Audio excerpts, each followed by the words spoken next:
A colleague of mine here in Brazil recently decided to chance his arm and go to Ireland to see what it would be like to live and work there as an illegal immigrant. Of course, he didn't go there to cross the border without documents. He's Mm. just going to be overstaying once his tourist visa runs out. The Irish are showing what they really think about illegal immigrants these last few days, so good luck to him. Let's see how long it take for him to return to his hometown here in Brazil. Will Yeah. Well, it be safer? In the meantime, in France, illegal migrant boats are no longer satisfied to cross the English Channel one at a time. They've decided to come across in flotillas since the mm, French gendarmerie decided to take their Gaulois cigarettes from off their bottom lips and muster up energy to try and stem the flow. After all, that is what they were paid to do by the British government to the tune of $1 trillion up until now. So how'd that work out for you, UK?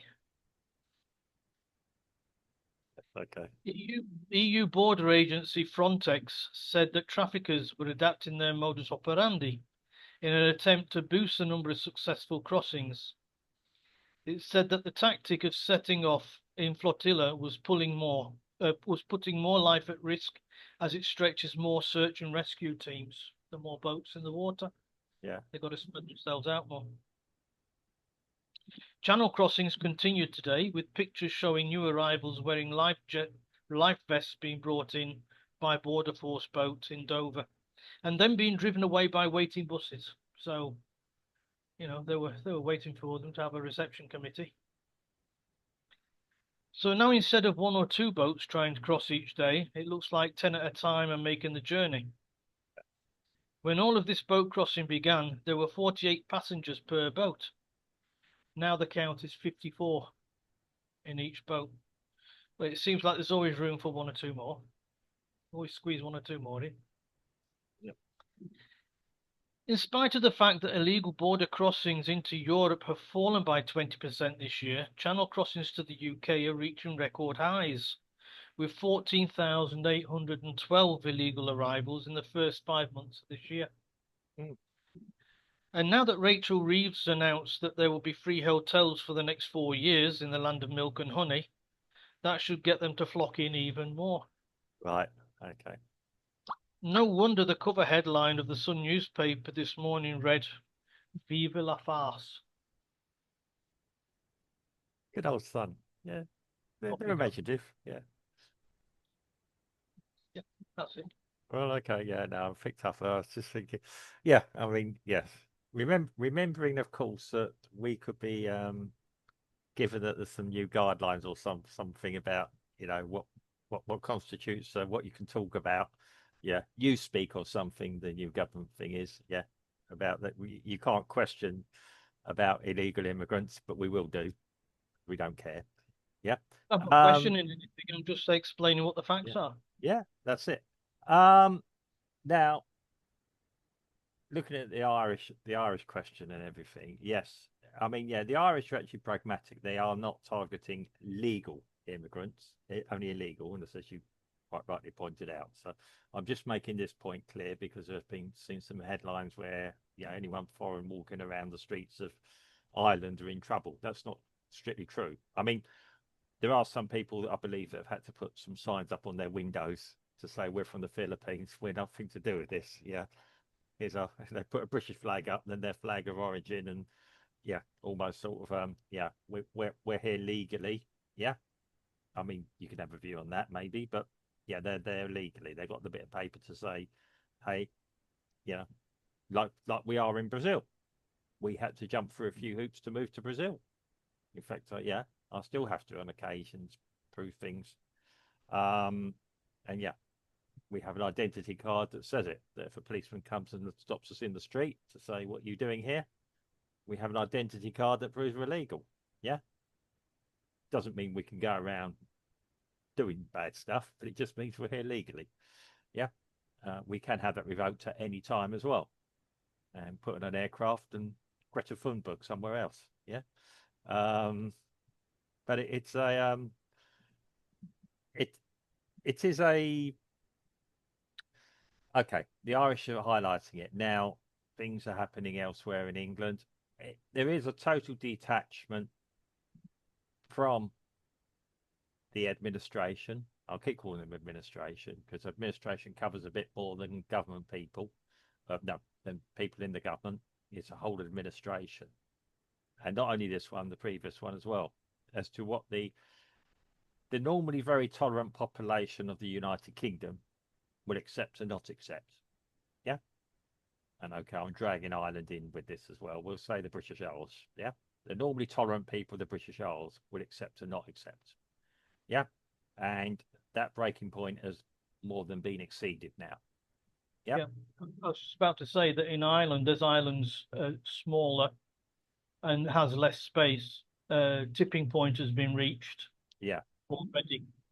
Well, In the UK, there's a bit more space, and it won't be before long that tipping point is going to be reached here in the UK or there in the UK as well. well, it isn't so much about space. I mean, yeah, you could put up temporary accommodation, you do lots of things. Yeah. It's your medical facilities, it's your normal facilities, your sewage, everything, your water supplies. Yeah. Um, education even, um, which has already been over at breaking point for many years now, prior to this latest Of course. crisis. Yeah. And the good people, the good citizens of, as I said, the British Isles, and I know the Irish don't like that term, but I'm sorry, I can't think of any other one at the moment, um, have had enough. Capital letters. If I was typing this as an email, capital letters, we've had enough, all in caps, and send it to Mr. Starmer. Yeah, I can't call him sir because sir would imply that he's a good a servant of the realm. I don't see that at all. Yeah, um, and him and whomever his people around him are. Or the other side of it is there is nothing they can do about it, and they're not admitting it. I don't think it's that. No, I'm no, I'm trying to play devil's advocate. I would like to think that they are doing their absolute best to serve the best interests of the British people. That maybe they have a problem. I mean, okay, you You need to have, can't see. you need to have a quick chat with Joe Biden about that subject. Well, I couldn't have a quick chat with Joe Biden about anything from what I've seen. Yeah. Although Joe Biden is welcome to come on this podcast and discuss it with us if he so desires, you know. He Anything with probably us. doesn't even know about us, Mark. How could he not know about us? Yeah. Well, I'm shocked. Well, he's been ill recently. I thought everybody knew about us. Um, but it's a yeah, we have a major problem, as you highlighted. It's not a minor one, it's a major one. Yeah. And it's not racism to say I want to look after my family and those around me I've grown up with, etc. Yeah. And then when I'm sorted, when I'm good in a good position, assist others. Yeah. And you're quite right. I mean, it is known that these immigrants. I mean, everyone keeps saying how bad a place the UK is and how racist and everything it all is. Well, these people seem to be in an awful rush to move to a very racist, backward country, don't they? Yeah. I mean, yeah. I mean, yeah. If somebody told me, yeah, I mean, I wouldn't move to Gaza or I wouldn't move to a lot of places in the world at the moment because they are particularly bad. Yeah. Um, yeah, would I return to the UK at the moment? I don't know at the moment, to be quite honest. It's not particularly appetizing for me. Um, Well, to be quite honest, Mark, I mean, if I thought that Brazil, is a lot better than the UK, but and to be here, I've got to listen to the word gringo every 2 minutes. hmm, I'll listen to it well, like like I do. I call myself Gringo. Yeah, Yeah, part of my publicity is Gringo, my emails. But yeah, it's a Yeah, it made some people laugh. I was told off by a German about that, to be quite honest. Yeah, fine. Who cares? Um, Probably votes for a certain way in Germany as well. Um, but it's a yes, it's a cause for concern. I think the people in authority have now got to wake up and listen. What did they do in Ireland? They immediately called, okay, I don't support violence and damage and obviously whole scale rioting at all. How could I? I'm a civilized person. Yeah. Um, but people are beginning to lose all hope in doing things. Well, they're political representatives listening to them apart from anything else. And when that happens, it's a very, very dangerous ground. I mean, people are talking about, yeah, I'm going to say it, civil war. We've got civil unrest, not civil war. I don't see it, not at this particular moment, going there. I mean, there's a lot of reasons why civil war won't happen in the UK at this particular moment. Yeah, but people are still hoping that it will resolve itself politically. And we just done a previous podcast about this.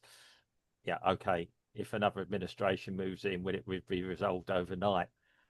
I think with regards to immigration, there's a good chance that maybe the people coming here would take a look at it and think, what's going down there, mate?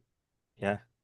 But other than that, yes, it's a difficult one to say. Um, and like you say, the tactics have changed. I always thought that they're gonna change. They're gonna swamp with numbers, big numbers now, and that was always on the cards to happen. Now, if I saw it, you saw it, how come the people who are meant to be controlling it didn't see it?